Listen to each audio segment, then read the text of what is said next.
और शीर्षभाग जो से रामानंदी तिलक, ये जो ऊपर आप कहोगे इतना काला क्यों है, इसीलिए क्योंकि ऊपर में महादीप वगैरह इसी ऊपर ही जलाया जाता है और महादीप प्रज्वलन होती है।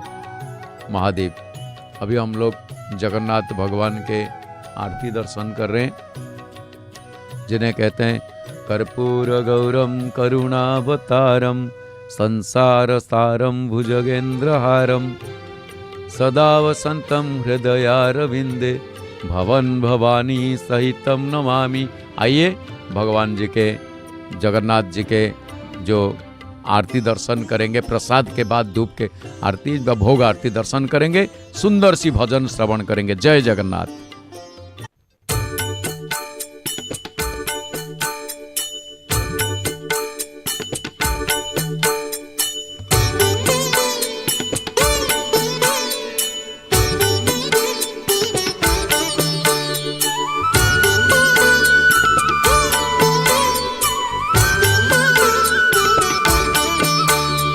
श्रिता कमला कुच मंडल हे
हरे